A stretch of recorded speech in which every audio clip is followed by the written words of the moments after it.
My name is Stephanie Goebel. I'm one of the Senior Marketing Directors here, and I'll be helping moderate today's session. Thank you all for joining us for the kickoff to our SABA Summer School Series, Unlocking the Power of Your Workforce with Collaborative Learning. So today, we'll also be having a conversation on Twitter, so please feel free to follow us and join the conversation and share your tips and tricks and stories. The hashtag is #SabaSummer. Feel free to continue the conversation online with Twitter, as well as ask us, our panelists, questions through the questions within Break Talk here as well. I'm going to launch another poll to get us started today. So how collaborative is your learning culture right now? You can vote while I introduce our presenters today. So with us today, we have Mark Britt. Mark is the Senior Manager of Programming at the eLearning Guild. Prior to joining the eLearning Guild, he had worked over 15 years designing and supporting formal, informal, and social learning solutions with organizations such as SmartForce, Pearson's Digital Learning, and SUNY Research Foundation, Aspen Dental Management, and Systems Made Simple.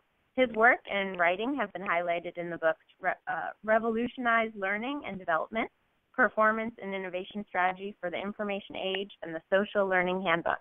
Mark regularly writes on his blog, The Simple Shift, about the use of social media for learning, collaborative networks, and organizational design. Also with us today is SABA's very own Caitlin Bigsby. Caitlin's a Senior Product Marketing Manager with SABA. As a Principal Consultant and Consulting Manager, Caitlin led dozens of SABA implementations and oversaw SABA's Agile implementation methodology. In addition to advising customers on best practices and informal learning, she leveraged the principles and tools available to train and enable the global consulting team.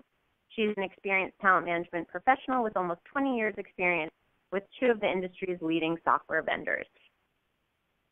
So I see lots of you are filling out our survey, which is great. Let's see where we ended up. So currently, I think most of you are a little bit. People are encouraged to help out new hires and show them the road towards them. So our learning objectives today. During today's session, oops, sorry, we went over one slide too fast. There we go. Today's session will cover why training is more effective and knowledge retention longer with a collaborative approach to learning, practical tips for introducing social and collaborative learning into your organization, and how to measure the ROI and effectively communicate the business value of collaborative learning strategies to the C-suite. So with that introduction and our learning objectives for today covered, I'm going to pass things over to Caitlin to get us started.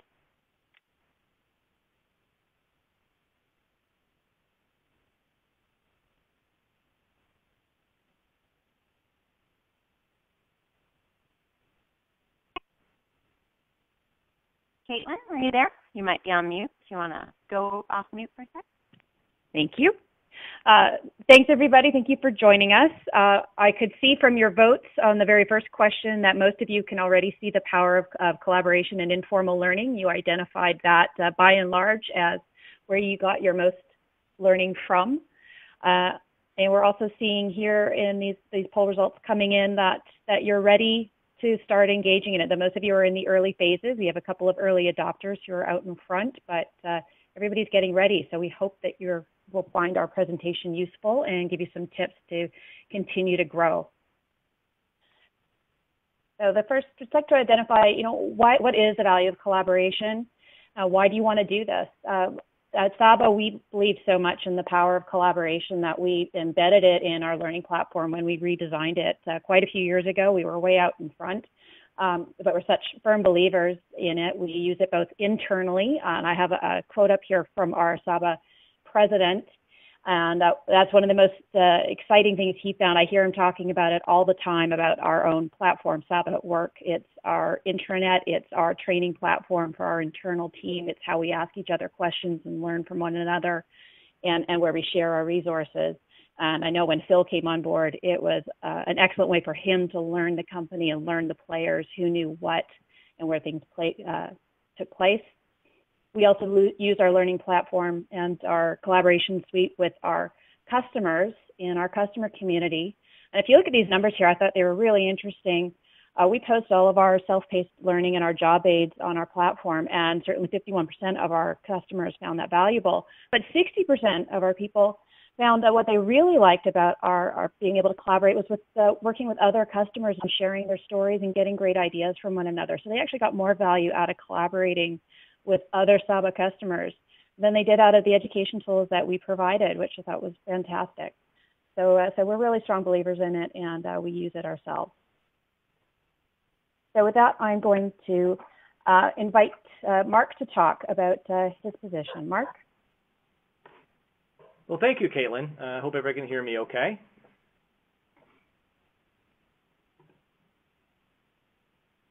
I want to start off with a quote, and this one is from Gwynne Dwyer. What a great article in 2011 about democracy, and he was really talking about tyranny. And I really made a connection with that regarding hierarchy. Organizations are ultimately designed around communication. In the past, when communicating was much more difficult for growing an organization, there were new models of leadership emerged to help move information quickly and accurately throughout the organization. This is actually very true for traditional learning and development, and that's where this tie-in comes, because all learning traditionally descended from the training department in an organization. But communication today is much easier. Technology, social technology in particular, allows networks to more easily form, and these networks to move information accurately in the organization. So we're seeing a change from what we term a hierarchy to more of a wierarchy with the technology. Social is really at the center or the heart of learning, and that's kind of a bold statement when you think about it, because we traditionally look at learning as being directed by or traditionally directed by individuals in the knowledge areas. But when you look at what I have on the screen right now, you'll notice that there's three elements. There's informal learning, there's social learning, and there's formal learning. And this really follows what they call the 70-20-10 principle of learning.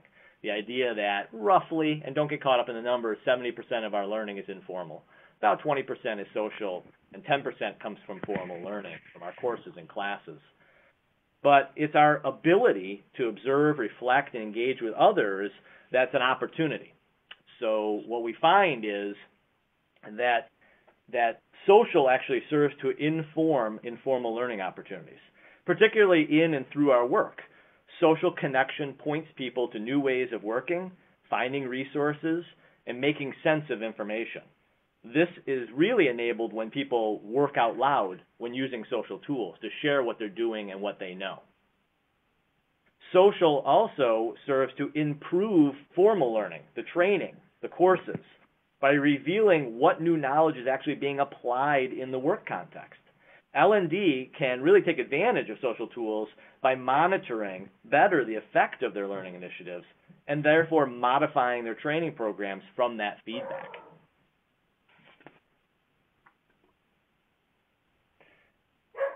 For thousands of years, we've been learning through observing, engaging in activities, discussing them with others, and doing internal checks for understanding. These are our elements of learning. Our formal courses, the classes we design in L&D, they can do a really good job of simulating work experiences and providing safe places to practice and to fail. They do not, however, address the other 50% of the learning equation, which is the need to converse, reflect on what has been learned. It's critical that these happen for deepening and validating our understanding. Furthermore, we don't really learn without emotional thought. I love this quote because emotion is so deep within how we learn, how we connect to content. Social technology encourages the emotional element of learning. Think about the challenges, the success, the failures, those aha moments, reflection. They're all desired to be shared, and when they are, it creates opportunities for encouragement, further learning, and altruism. These are all very emotional responses. Feelings you have when you have overcome a challenge. Think about how when you share that experience with others, it reinvigorates that feeling you originally had, the emotion to share and bring it forward.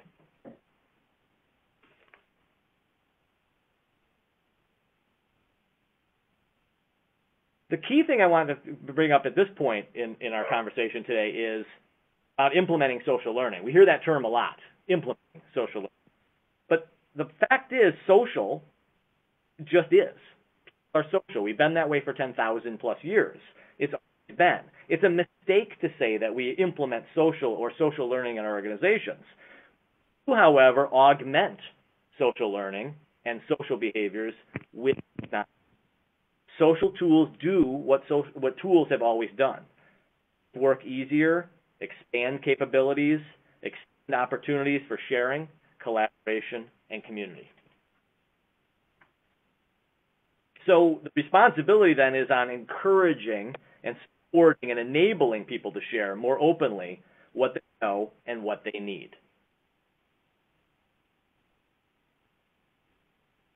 So, Caitlin, I'm going to turn it to you to talk a little bit about the benefits of collaborative learning. Great. Thanks, Mark. And we do invite you to ask questions about the presentation as we go, and we'll try to address them. So we have another poll out here for you about what is the attitude towards collaborative technology amongst your senior leadership. We see a great variety in attitudes out there, and we'd love to hear what the thought is at your organization. So there are huge benefits to collaborative learning, obviously, or we wouldn't be having this call and having experts to draw on, but I'd really like to talk about sort of 5 buckets of benefits of collaboration. And again, I want to remind you, as we all saw in that very first poll, informal learning is happening every time you ask your colleague for help, every time you go to Google and answer. That's informal or collaborative learning. You're crowdsourcing your information and learning from the people around you. But when you actually embed collaboration as part of your organization's learning philosophy, you're going to see 5 real benefits. That's increased connection amongst your people. You're going to be able to really get that real-time information when people need it. You're going to get the opportunity to get feedback on what you've got out there and surface information and expertise faster, as well as make learning stick. It becomes a little bit more real. So let's dig into each of those 5 topics a little bit more. So increasing connection, broaden the reach beyond your cube wall and across the globe. I love this. I work for a company that's global. I work at my home office. I have literally no colleagues around me. But when I post a question to our community, it hits everybody around the world. So sometimes my answer is coming from Australia, sometimes my answer is coming from Germany. But I just broaden the reach of who can answer that question for me. And actually what's really surprised me is I started to learn who knew stuff. People I never even would have thought of knew stuff. And I was able to reach out to them in a more targeted way as time went on when I needed their help. The second point, the nature of collaborative tools really encourages participation from everybody, particularly those who might not speak up in live meetings or live classrooms, whether you're an introvert and you just want to have some time to think about your response before speaking. The asynchronous nature of collaboration really allows for that. People for whom English is their second language, and again, they're not that comfortable, it gives them another place to share what their resources and their expertise when they might not have in a classroom or in front of a crowd. And connecting people through their shared experience. Again, the people who are going through the same thing, maybe trying out the new processes. When I was working with our consulting organization with a new implementation methodology, we did the initial training, and then through collaboration, they were able to share their experiences with one another. We were able to refine things based on what they learned. And there's a lot of reaching out to people who are going through the same thing. Ready access to resources. So really, you're creating a repository of information for people to come to when they need to know it. When you cram a bunch of information down people's throat all at once, they're not always going to hold on to it or retain it. When it's going to become meaningful is when they need to use it. So you give them the opportunity to go looking for the answers when they're ready for it. Make material available faster by allowing peers to contribute to one another, whether it's answers or resources that they've used before. You can just post it and upload it. There's no need to go through a big filtering process by formalizing it. And my favorite part, our answers are archived. So a question only really needs to be asked and answered once, and it's there for others people to reference to, add to, again, refine that answer as things change. Big thing is getting information out of the inbox. One of our customers' big goals with introducing a collaborative tool at their organization was to reduce the size they needed for their email. They wanted to get that stuff, to get files and answers and stuff out of email, where they were spending just tons of money every year just storing that stuff where nobody else could access it and getting it onto a shared platform where other people could get to it. Let's take a really quick look at the poll here. So we have some concerns with, there seems to be fairly even split between some senior leadership that's a little bit cautious or maybe not entirely on board, and leadership that is really ready to get going. So that's an interesting balance. It's almost even. All right, giving and getting feedback.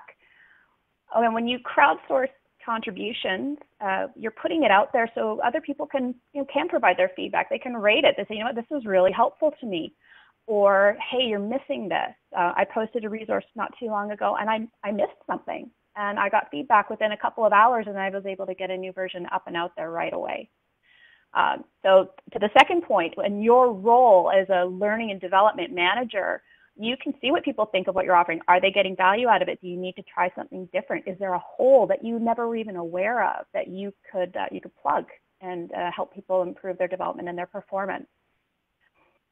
You can see the conversation, and again, that's the big advantage of bringing a platform on board and internal, that you can observe the conversation, because informal learning is happening. People are sharing information already. When you bring it into a platform that you can see what's going on, you can see the value of what's out there and what your role might be in supporting that and adding to that value. Surfacing information and expertise faster. I love this one. Like I said, it's you get to see out there who in your organization knows stuff. And you see that when you give them the opportunity to answer some questions or share what they've got. You also have the opportunity as an organization to recognize those experts for their expertise. People always like to be told that they're great at their job and they're a good team player. So you can actually reach out and acknowledge those people who are helping everybody else in your organization be a success. There's a clear ownership of material and knowledge. So when somebody posts something, it's under their name, they're the owner of it. So again, if there are questions or follow-up needed on that particular item, that's easy to trace back to who it is and who should have that. And again, you can tie back the knowledge of who knows what because their name's attached to the answers that they're providing. The second to last point, unfiltered delivery of the message. This is again about the experts giving the answer directly rather than the experts informing the curriculum designer who runs it through an editor who maybe has it all wrapped up, and at one point there's maybe a little bit dilution of the original message. Now you've got the person with the message delivering the message and it's in its pure state. Increased time to delivery is the last one. If you spot a need, maybe there's going to be a big process change starting on Friday. You don't have to, again, workshop or go through any great development efforts to get some information up and out there and within reach of your organization. And making learning stick. Traditional learning doesn't always offer the opportunity to practice and reinforce what is learned. There's certainly a place for traditional learning. It's good to take a break from your daily routine, reflect on what you have been doing and what you're learning. But to really reinforce what it is you've learned, you've got to use it. So by offering learning as you go when you need it, you're getting that chance to use it as you're learning it, and that will make it just reinforce that much more. So micro-learning, that's sort of learning in small nuggets. Collaboration is a really good opportunity for that, and it lets you, take in that information as you need it. And users can reference the information as they're going and learning and doing at the same time. So we're going to take a pause here. Are there any questions on what we've talked about so far? I just checked the questions from the audience and didn't see any come through, so we can use that as a reminder. If anyone does have any questions, feel free to send those through, and we will pause again shortly and check. So I think we'll pass things off to Mark to continue. Okay, great. The polls are a great way to engage with you all and get some insight. One thing we discovered from the last poll that was given that roughly about 50% are still in that not sure area as far as their executive leadership goes, moving a little bit slowly, tentatively with social technology. So I would like to launch another poll and just talk a little bit more about, what approaches have your organization taken to encourage sharing and collaboration currently. So if we could launch that poll. It's up and out there, Mark. We've got Thank you. You're way ahead of me, Stephanie. Thanks. All set. Okay, great. So I'll let you guys answer that as we kind of move forward with our conversation today. And I want to talk to you a little bit more about, how do we get this going? How do we have these conversations with not only our peers, our coworkers, the group that we ideally want to leverage the technology in our organizations, but also that leadership that's kind of on the fence, not sure how to understand it. The first thing I want to advocate is that we really need to reframe the discussion that's happening. How do we help these individuals better understand that social is not a negative aspect of learning in our organizations? It's something that happens, and these tools today can obviously augment that happening. It typically, historically, social implies a non-productivity, something outside of the work that's being done, something that's a time waste. Believe it or not, that still is very evident in organizations that we want people working, we don't want them socializing. But as I noted earlier, social is about community, and it's about collaboration, it's about sharing. It's really how work gets done. Social is how we've learned most of what we do and know today. So furthermore, on our social interactions, it helps us build trust and lasting relationships. And we know that trust and relationships are critical for long-term relationships of work.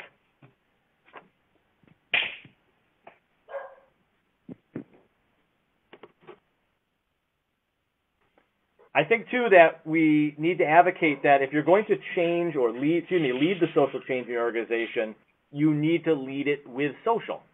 And by what I mean is kind of set the slide decks aside, the formal presentations with your leadership. It's time to have conversations because that reinforces what social is. Engaging in those conversations is a big part of it. And there's some simple questions you might want to employ in your organization to start those discussions.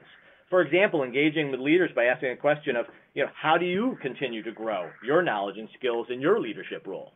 I'd be very surprised if executives in the C-suite are taking a lot of courses and classes.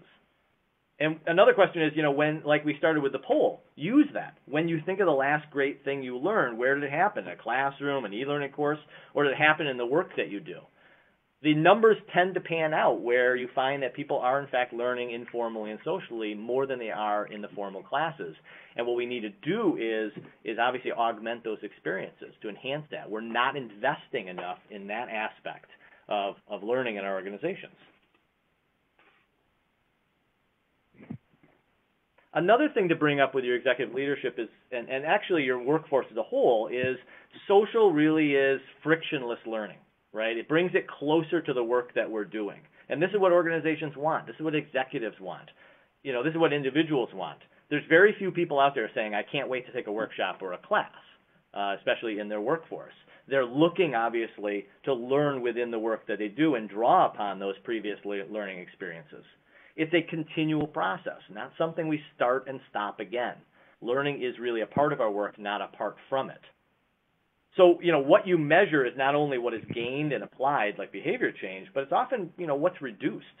Time in meetings, time in courses, time answering emails, time finding answers. It's, time away from our work. So ROI is often used and slid in to try and gauge, social success, but it's not really a fit measure for social tool value. And too often we measure only adoption, how many are using a social tool, which sadly is the 21st century version of measuring classroom attendance. What we need to strive for is adaptation. That's the measure we want. How much of our work is being done in the open? How quickly are we finding answers and expertise to solve in the work-related issues? Are we measuring, retention not only of just knowledge, but of our people? People who are socially engaged or engaged in the workforce, who have connections, tend to stay in that organization longer. So I'm looking at the poll results, and you can see them as well, and we find that Some things are already underway, which are great because they can be augmented with social tools. So you've already engaged, 35% are using intranets and email, and now you have a much more robust platform with social technology to leverage. Lunch and Learns and similar initiatives, face-to-face, can be extended with social tools. Another factor I'll bring up is that we need to talk about social not in the context of something, like I said before, that we implement, but it's really about building frameworks and not having these formulas around it. Social tools rarely fail. When they're underutilized, it's more a reflection of your culture than it is of the content, I should say. The content not being accurate or relevant. Those are the things to look closer at. It's not necessarily a failure on the social tool part. You cannot and should not dictate the direction that social takes in your organization. This is where frameworks are applied. It's about channeling and encouraging that use and that growth within the tools. So what I have here on the screen, if you haven't recognized it, is it's a tomato plant, and it has its own form of a framework around it. Because we know fully well that in nature, this tomato plant would produce fruit regardless of any type of intervention. But with a framework, it continues to grow. The fruit from the tomato plant is much more stable, it's larger, there tends to be more of it. And the same kind of analogy works when we talk about social, a natural occurrence in our organizations, just needing to be channeled, just needing to be held close in place. Some advice that I'll share with you that's worked for me in the past is to start small and go slow. And it sounds like from the earlier poll, that's something that is your executives are buying into. Your executives are warming up to that idea. And I can't overemphasize it enough. So we need to look carefully and say early on, who are the individuals and leaders, and not just C-suite when we talk about leaders. Talk about leaders in their content areas, leaders in the workforce who really get it. Get them involved. L&D does not need to own social. Nobody really owns social in your organization. You want to have partnerships with the people in your organization. Social tools are really our new places, and when people meet in places like the physical world, they establish norms of behavior. So you want to kind of start with small groups in little pockets. So they begin to use and find different avenues to engage in the social tools, and they really establish the norms of behavior that are there. Rather than having some firm policies in place of how to use social tools, it's really about guidelines. Also, keep in mind that when the gates are open for everyone to use at once, and this is really a mistake sometimes with enterprise social network tools, is there's really no content. Groups are formed and nobody's talking. When new people come aboard, they see a ghost town, and this is not really the most inviting environment of a social place.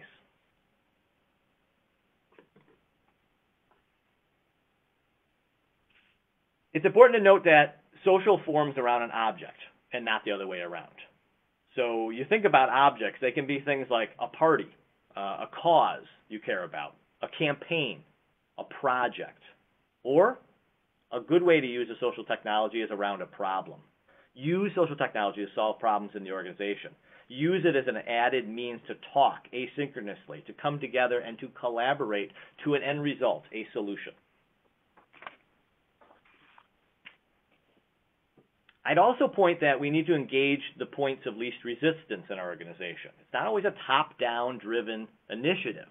Those rarely work. It's much more grassroots when using social technology. And I don't mean least resistance as always being negative, because there are positives. So as a point of least resistance, we can use social technology to eliminate problems. Where are the misunderstood processes in the organization we can begin to talk about? What are the weaker systems in the company that need to be addressed? What are the pain points? What is keeping somebody up at night in their work that they do? On the positive side is I would advocate that you look where collaboration is already healthy. Where are people getting together and connecting really well at the department level, at the project level, even outside of those in communities of interest or communities of practice? Social tools can augment those and extend those conversations, expand that learning. So, where are the real business drivers? And of course, who are those key nodes in the network? Who are those key people are always constantly running to get answers to questions they need? These are the type of people you want to bring into your environment slowly. I'd also point out you want to avoid shiny objects. I attended a conference for social technology in the past, and people go all out releasing all features and functionalities of their platform all at once, and it can be extremely overwhelming. You know, the idea is that simple is kind of the new black. You know, avoid the bloat with social tools. Use some of the features and use them very well. Expand, or, you know, what they say is like, you know, when the wheel squeaks, then add the grease. And that's the same holds true here. We want people at the core to build community, collaboration, and sharing. Other things are on the peripheral. Right now, you want to get them to using those features and functionalities first. All right, this might be slightly disturbing, but social carves its own path. This is one that's hard for executives to understand. And I'll say again that all conversation is really, in business, is the conversation of business. Social tools encourage trust building, but trust is a people behavior. It's one that builds over time and in a variety of ways. It works personally, at a personal level. So be prepared and accepting of non-work related discussions. These are the relationship building ones, the glue that connects people together. The nature of social is not always neat and clean. Social truly does carve its own path in organizations. One of the approaches, and you may have heard of this before, around the kind of almost cliche now about feed, seed, and weed when it comes to social networks. One of the approaches I leveraged in a previous organization, Systems Made Simple, an IT healthcare company I worked with, was much more about planting ground cover. So if you know anything about gardening, if you know anything about landscaping, the idea is to kind of plant ground cover effectively. It's important to place like the seedlings within close proximity to each other. You know, at roughly the same time, so as they grow, they mature together and fill in all the space. So what that really means is finding where healthy collaboration already exists in various pockets in the organization and enhance that experience with the social technology. You know, what teams, departments, divisions are already displaying regular interaction, openness, transparency, and sharing. I'd also say find those projects, those problems, events that are on the horizon where collaboration, community, and sharing would help meet the goal. Additionally, it's important to start with the familiar. You have certain things already existing in your organization for communication. Communities of practice are a common vehicle to bring people together and share and improve their practice. You can augment this with collaborative technology. You know, it's already established, or it's at least in the understanding of leaders, is a way of naturally bridge the social tools, extend and expand learning and performance. The idea is not necessarily to have like a hard rollout with social technology, but rather a concert of these things happening throughout the organization at different points, problems, groups, where they start to mature and grow together and see the benefits. Right. So Thanks, I'm going to flip it back over to Caitlin to take on a little bit more of the features that SABA offers. Sure. Before I do that, we have a couple of questions from the audience that I will address. First one is from Mariana about how do you know if you're on the right track for selecting a great provider of micro-learning? So I presume you're talking about a third-party provider for some learning initiatives as opposed to learning that's being sourced by your own organization. Probably the first thing to do, of course, is to look that they're providing learning that's going to meet some needs in your organization and is going to be relevant to the people of your organization. A lot of times that the material people are looking for is those soft skills, you know, presentation, leadership skills, that kind of thing. And there are a lot of providers out there that do that. So the key to finding the one that's going to work best for you is maybe the one that's got the right sort of vibe with your organization and your organizational culture. But beyond that, this is back to crowdsourcing, is bring in a few samples and roll it out and provide a mechanism for feedback and see how it's actually resonating. The alternative to that is to measure performance outcomes. If you're doing a bigger rollout, is this training actually making a difference to those people who took it? Are they implementing the principles that they learned in their day-to-day life? So the follow-up surveys can be really helpful for that, and follow up with the managers. I hope that answered your question. The next question is expand on increased time to delivery when you have a new process that needs to be delivered to a large population. I'm going to draw on my own experience here. As I think I mentioned earlier, I was tasked a couple of years ago with completely redesigning our implementation methodology. And then after I did that, I needed to train a worldwide consulting team quickly and with very little budget to create formal learning. What we started with were, the easy wins right off the bat, some quick FAQs to get out the door so they knew what was coming. So in some cases, that was a discussion of this, hey, guys, this is happening. We did virtual meetings where we could talk back and forth and talk live with some PowerPoints. We made all the resources they were going to be referencing and using day to day live right away. So again, they could take a look at it. They could ask questions before they had to start using it. We did finally culminate after I got those key pieces up and out of the way and in front of everybody. I did finally culminate and put together a formal training course with a test that everybody needed to pass. But by the time we got to that piece with the formal learning, everybody had already been exposed to the material for a couple of weeks in dribs and drabs as I was able to complete it and get it posted. And so they were familiar with it, and it was more of a final review and then a test for our purposes to confirm that everybody had, in fact, consumed the material we needed them to consume.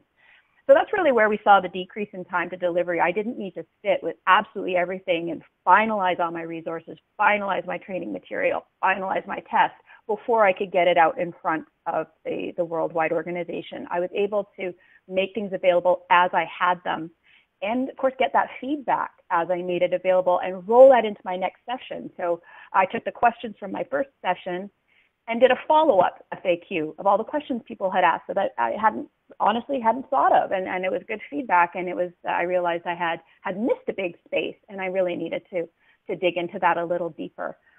So it was in some ways a more drawn out rollout, but it also gave everybody else in the field a chance to digest in a more manageable fashion.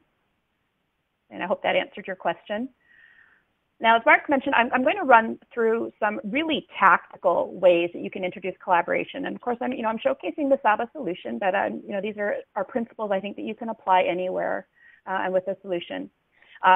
With the exception of this very first slide, I've also used screenshots that are from live systems, so real discussions that have happened on our site.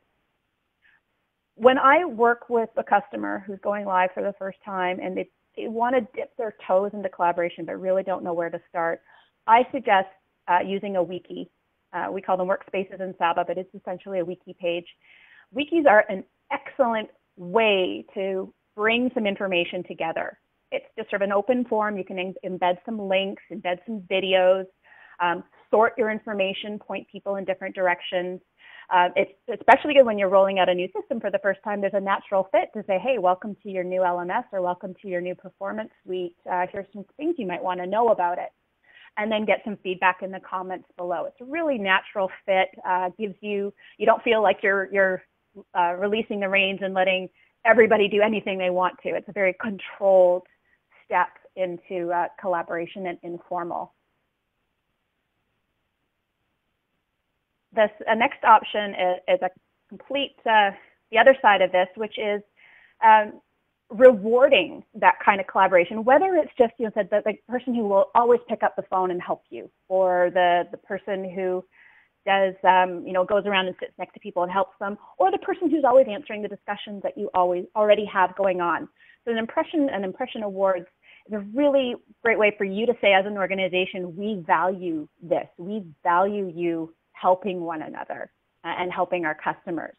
At Saba, one of the things we do every quarter is we tally up all the impressions somebody got for that quarter, and then we put it into a hat and we draw prizes. And so people are both rewarded for having earned impressions, and there's a lot of jostling back and forth, people to say, hey, go make sure you go out and give impressions for the people who've helped you. So we also try to encourage the giving of impressions as well. And it's a really great way to create that culture and get everybody on board.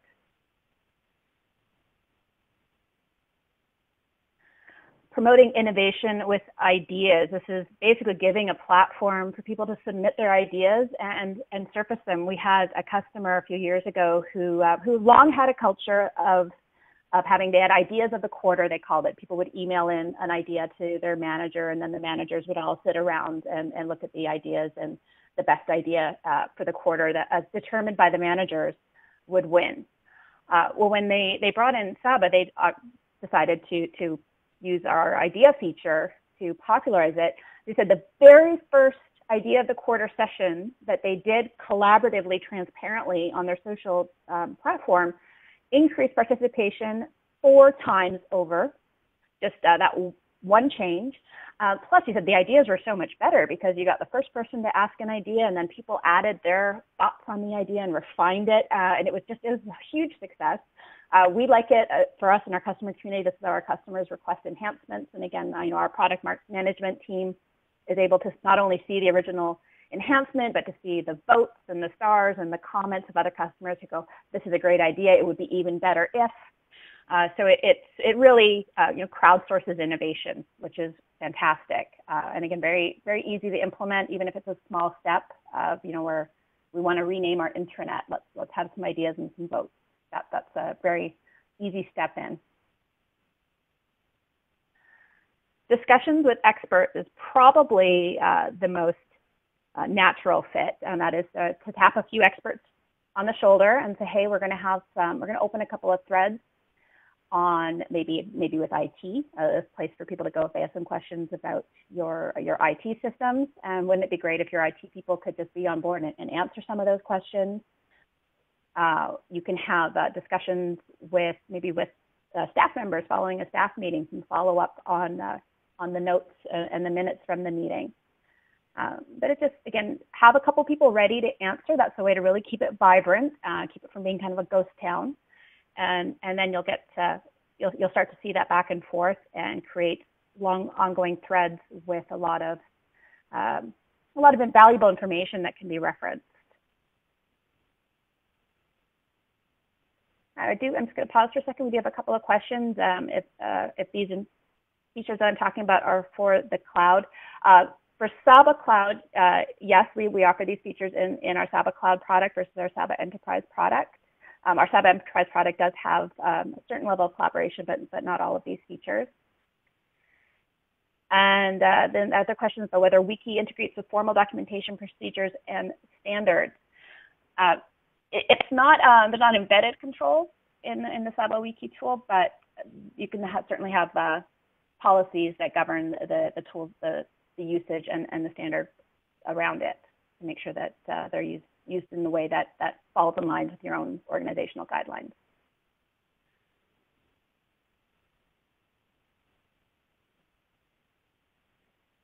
Right. So the next item is the frequently requested resources.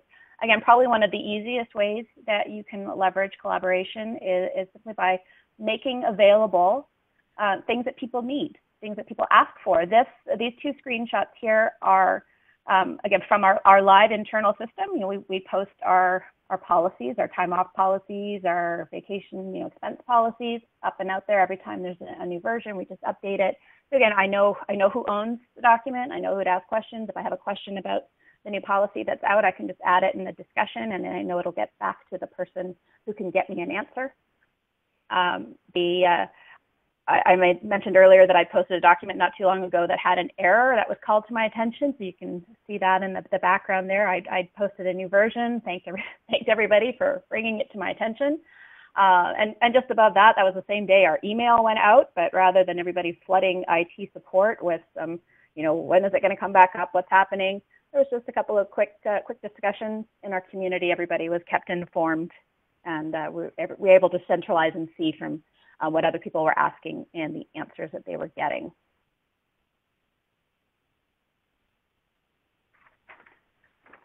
The big one, though, and then probably the one that I think you might, especially those of you that have a leadership that maybe is a little bit leery about the value and worried about introducing collaboration into your organization, I would suggest add collaboration to your formal training initiative. That's a very safe, comfortable, familiar way to do it, but still with a lot of great value add.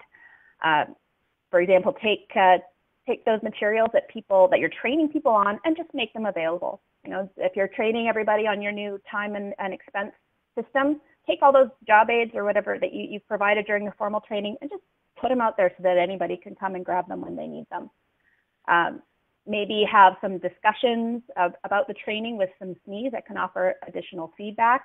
Perhaps they can't make it to your training session because their schedule doesn't allow for it, but by opening up a discussion with them, you can still have that feedback between students and experts. And just post any of the supporting material. I think a really good example of where collaboration can really kick training up a few notches is by adding it to a new hire curriculum. I think virtually every organization I've ever spoken to has a bundle of training that they make available to their new hires. It's the very first thing that their new hires have to do. If you added a group to your new hire training, think about what you're going to get out of that. You're going to give them a way that they can communicate with each other and to the people that they're going to touch when they first come on board, like HR and IT. You're giving them a safe place that they can ask questions and not feel like the fool. You know, it's expected to ask those questions that maybe everybody else knows, but the new guy doesn't. And you can make available not just the learning material that you're covering, not just, you know, whatever compliance kind of training that you're doing or you know, welcome to our organization, but you can also make, you know, all those forms that new hires need to fill out, or that, you know, how do I submit my time? How do I submit expenses? Just make all of that available in one place. And here's an example of how you could bring some of those resources together. You have some discussions back and forth to people. You can have some experts that they can be connected to. You can have the resources that they want to find. It's a very, very natural fit.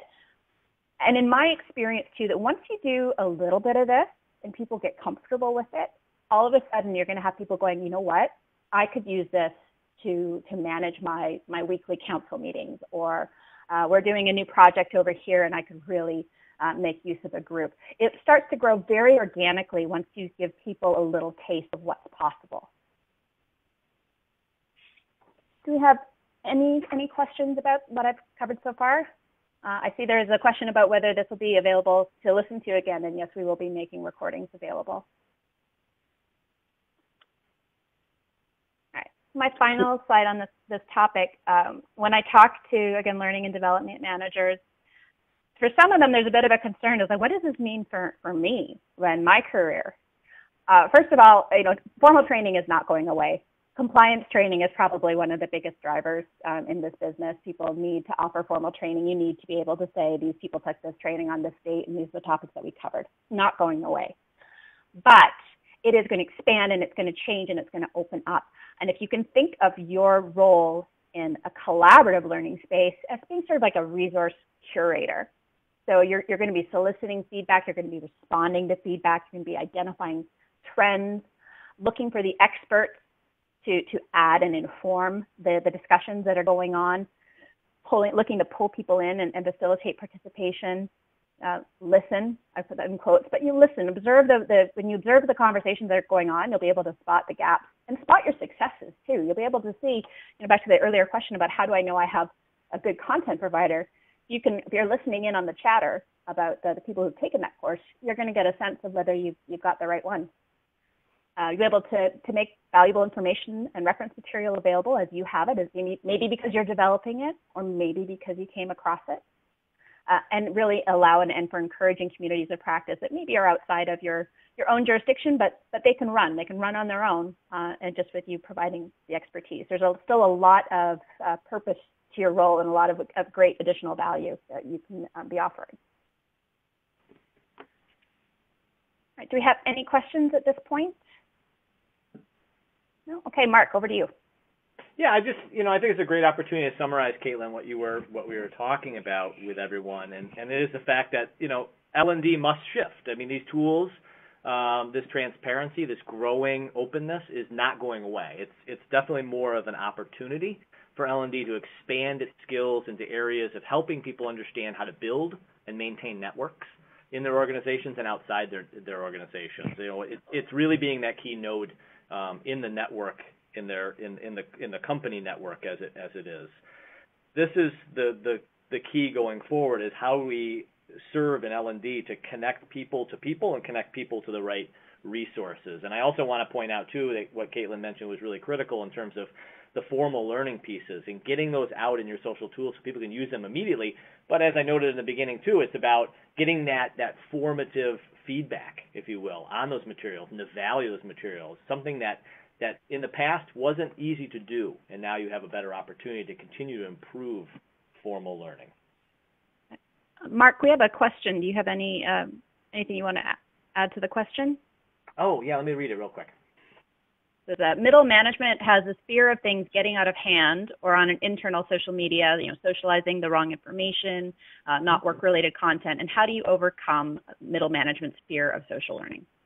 Yeah, that's a great one, because I've always seen middle management as a key artery for the effects and the impact of social technology. It's really working with them closely and helping them to understand that as they become more active in those social tools, they can help set the tone. It really depends a great deal on the culture of your organization.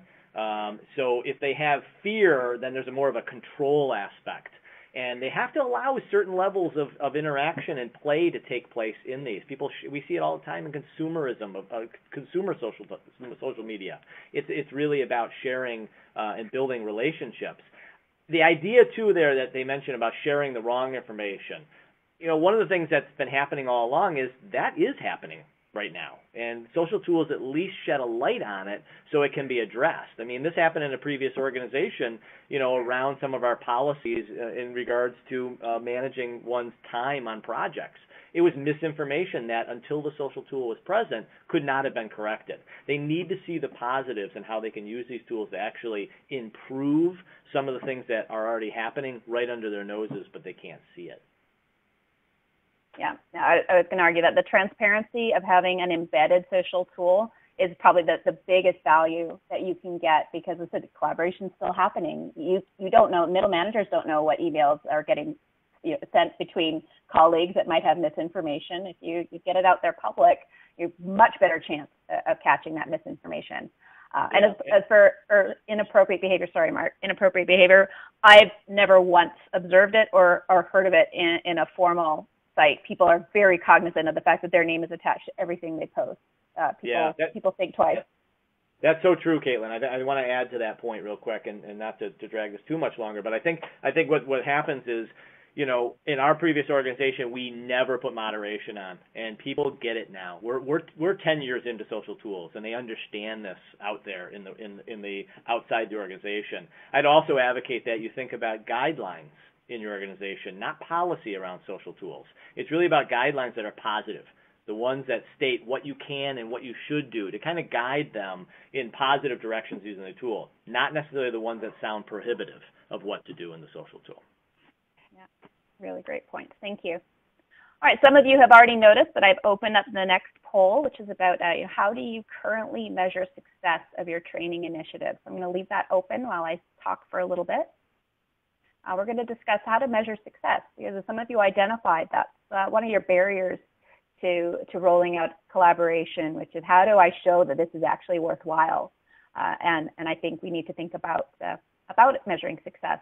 And what I think with formal learning, what formal learning lets you do is it lets you show who attended, what was taught, who passed, and learner satisfaction, usually at the end with what we call smile sheet that goes out. That's very easy to report on. Say, I had 500 people attend training last month, and 60% of them liked it, or 80% of them liked it. But are those metrics really showing you the value of learning and development? What's your real business goal here? I would argue that the business goal isn't who attended and if they liked the class. I really loved my Shakespeare class in university, but I have to say it has not improved my performance at work, except that I can quote Shakespeare periodically. I would say the biggest value of any learning initiative, whether it's a formal course or informal training, is did I get better at my job? Am I more satisfied and engaged with my workforce? Those are valuable metrics. And attendance and smile sheets don't measure that. So when I'm talking about measuring success, I'm actually saying, let's think all of our learning, not just our collaborative learning. So how are we going to do that? How are we going to measure it? Because it's a lot harder to measure that. We can't think of the old ways of doing it. I'd say to start with measuring success, you need to start with your benchmarks. You have to know where you're starting from, and you have to know what it is you want to change. So first point, what behavioral changes are you hoping to see with your training? Are you hoping to see more satisfaction from your customer base when they call into support? Maybe a faster time to resolution for support tickets, bigger sales. Just decide what it is that you're looking to change, and then measure where you are. So again, what are your current close rates? What are your current sales target numbers? If you're looking to improve employee engagement by creating a more cohesive, unified network, what do people think now? What are their feelings? Do people feel like they have the resources they need to do their job successfully? That's a really good question to ask people. Do you know who you need to ask if you have a question? So get a benchmark. That's how you know where you are at. Then did you move the needle? So roll out whether it's your collaboration again or your formal learning. They're two sides of the same coin. After you've rolled it out, measure those benchmarks again, and have you changed? Have you moved the needle at all? I would also suggest that it's not necessarily enough to do a course evaluation with a student, but I'd say 4 months later, let's do an evaluation with their manager. Are they better at their job? Have you seen improvement in your people? And then you can ask your students that as well. If you're looking to see if there's been a change in engagement, just a sense of satisfaction with the organization, let's roll out that same engagement survey again. You can look, and just for overall participation in a collaborative site, are people coming in? Are they coming back? And you can start to see, are people are getting value out of your site? They will come back, and they will continue to view. They will start their discussions because they expect to get an answer. That's also another site of a value that you're providing. All right, so we have a question that I'd like to address, and then I'm going to pass the baton over to Mark. So successful implementation of social learning makes traditional managing people role redundant for supervisors. What have you done to address this? I don't believe that's the case.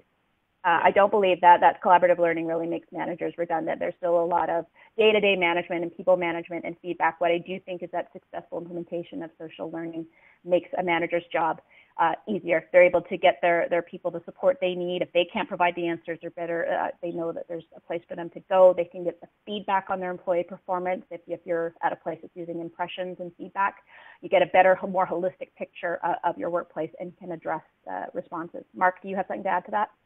Yeah, I do. The key word in there is traditional managing people, and I would say that, there's a shift. Managers really have an opportunity to get back to what managers should be doing, and that's coaching and mentoring their people, not just being task managers and making sure things are done. They'll be able to dip into their networks to be able to get their work done and accomplished, and with things more transparent and open.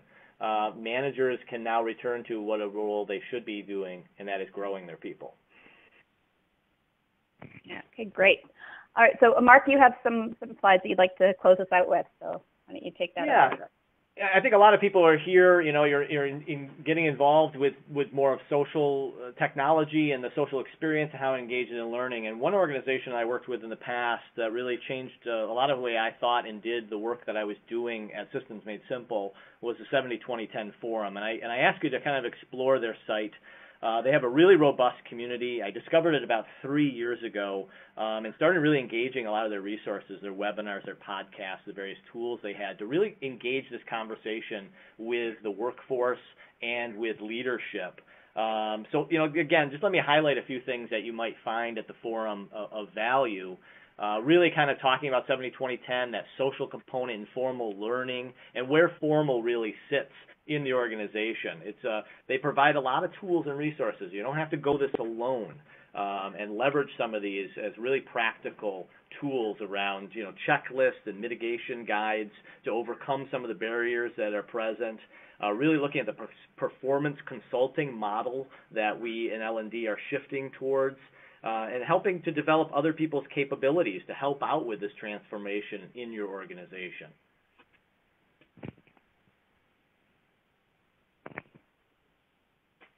All right. Mark, we also have a couple of questions, too, when you have a chance. Yeah. Again, I'll just kind of highlight real quick, and then we can finish things up. These are just some samples of what you might see at the forum. Some of the tools, very easy to use, very hands-on. And I encourage you just to take the opportunity to look over their suite of tools and website. But I think the most valuable piece for me was always the community of people making that transformation in their organizations, real people in L&D, looking to encourage increase social and informal learning. Okay, so do we have some questions? Caitlin, do you want to kind of field some of these to start? Sure. So the question we have, this is relating to it. I talked a few slides ago about, it says, are you implying that improvements in the benchmarks are related to training? Absolutely. Absolutely. If your training program is successful, then you will see improvement. If you're not seeing improvement in your benchmarks and what you are training on or for, then the training is not effective. Because otherwise, why are you doing it? If to maintain the status quo. So that's definitely a thing to look to measure and look for. The other, Mark, did you have anything to add to that? No, I think that's it. We're talking about how social actually improves and extends training activities, and it really starts with the outcomes, the performance outcomes. Yeah, for sure. The other comment is that I've seen organizations open a social tool completely and it becomes a new Facebook, overwhelmed by informal activities and not business or learning related. What would you suggest to get them back on track with something that balances the purely social with the business-oriented learning? Do you have any comments on that? Yeah, I do. If it goes back to a little bit of what I talked about before, it's really kind of re-engaging some of the problems in the organization, some of the projects. It's calling on those key people who are engaged could be project managers, could be C-suite level, and helping them to kind of pull people back into helping the organization with the social tool. Yes, you're going to have that conversation building, and that's an okay thing. But if you're looking for those measurable changes, you want to pull those very vocal people in and around a conversation that's productive to the company's goals. Great, thank you. So I've just opened our very last poll. I hope you'll check it out. If none of these answers really meet your thoughts, we'd love to hear what you have to say using our hashtag SABA on some thoughts. We hope that we've inspired you to start having the conversation, maybe start some new initiatives, and really start to explore what collaboration can do for you.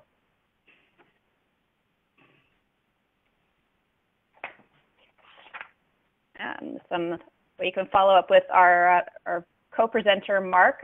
Again, thank you so much for joining us, Mark. Great comments and thoughts. So that I hope you inspired you and inspired our audience here.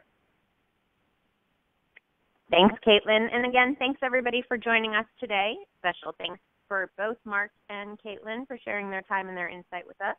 So we'll be sharing the recording with all of you in the coming days. So look out for that via email. Feel free to share that with your colleagues as well. And as a reminder, this was just part 1 of our summer series. Part 2, From Push to Pull, a new approach to learning and content curation, is coming up on July 26th. So feel free to register for that if you haven't yet already. And so again, thanks everybody for joining us, and we wish you all a great day.